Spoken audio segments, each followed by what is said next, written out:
What if we could actually grow the perfect display for augmented reality glasses? I mean, literally build it from the ground up, one microscopic crystal at a time. Well, today, we're going to dive into a breakthrough that might let us do just that. We've all seen the promise of AR, right? But let's be honest, the reality so far has been a little clunky.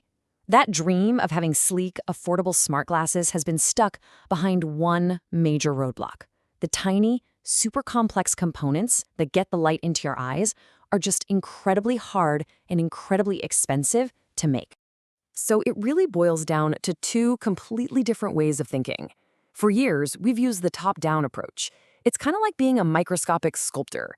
You take a block of material and you painstakingly carve away everything you don't want.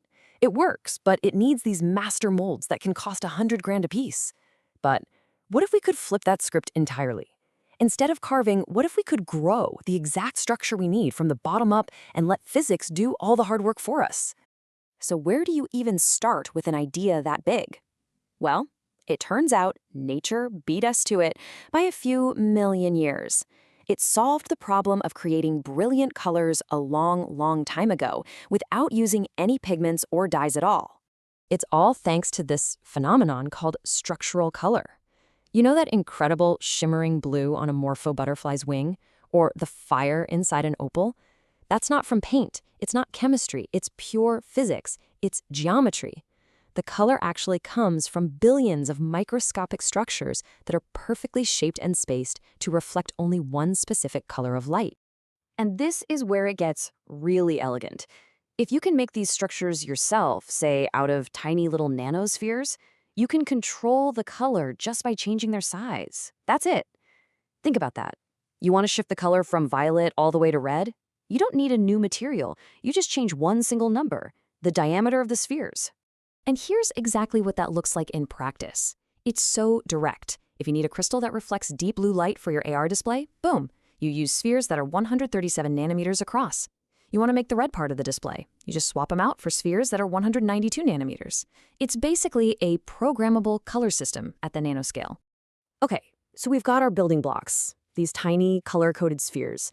But how in the world do you assemble millions or even billions of them into a perfect, ordered crystal? Well, the first big breakthrough came from a place you probably wouldn't expect: sound. This is wild. By creating a really high-frequency sound wave in a liquid, you can create these things called standing waves. Picture ripples on a pond, but they're frozen in place. These invisible waves have these quiet spots that act like millions of tiny ultrasonic tweezers. And they just gently nudge all those little spheres into perfect layers, building a flawless crystal for us. So, problem solved, right? Sounds almost too easy. Just mix up some spheres in a liquid, turn on some sound, and you've grown your own high-tech optics. Well, not so fast. There was a huge catch, a critical flaw that made this whole beautiful idea seem totally impossible for a high-performance AR display. See, for the display to actually work and get that image into your eye correctly, the layers of the crystal can't just be perfectly flat. They have to be tilted at an incredibly precise angle. And that's the multi-million-dollar question, right? How do you tilt a structure that you're building with sound, a structure that you literally cannot even see? And when I say precise, I mean staggeringly precise. The target angle for that tilt has to be accurate to within plus or minus half a degree. But just using sound waves to assemble them, that method has an uncertainty of about plus or minus 5 degrees. That is 10 times too sloppy. It's like trying to thread a needle from across the country. Okay, so this is where everything changes. This is the big aha moment. The solution wasn't to try and force the tilt from the outside, but to build the steering wheel directly into the nanospheres themselves. This is where we meet the hero of our story, the magnetic Janus particle. So, it's named after the two-faced Roman god, which is a perfect description. A Janus particle is a sphere that has two different sides. In this case, one half of the sphere is the part that creates that beautiful structural color. The other half gets a tiny coating of a magnetic material. And just like that, every single sphere has its own built-in compass. And this just lays out how beautifully it all comes together. It's like a 3-part symphony. First, the acoustic field, your sound waves, act like tweezers, putting every sphere in its perfect spot. Then, at the same time, you apply a simple magnetic field. That field grabs onto the magnetic compass on every single sphere and orients all of them perfectly, tilting the entire crystal to that exact angle you need. Once it's perfect, a flash of UV light hardens the whole thing, locking it all permanently in place. Just brilliant. By giving each and every nanosphere its own tiny magnetic handle, this process unlocks a level of control that was frankly unthinkable before. This isn't just a small improvement on the old method, it's a completely new way of thinking about how to build advanced optics. And here's the payoff, right here in this chart. That massive plus or minus 5-degree error from the old method, it's just crushed. With magnetic alignment, the uncertainty plummets to just plus or minus half a degree. That is the 10 times improvement in precision they needed to make this whole thing work for real. So what does all this precision actually get you in the real world? Well, for one, a 4 to 6 times improvement in how well light gets channeled to your eye. The entire color display stock is only 4 microns thick. That is thinner than a strand of spider silk. You can totally forget about those expensive master molds.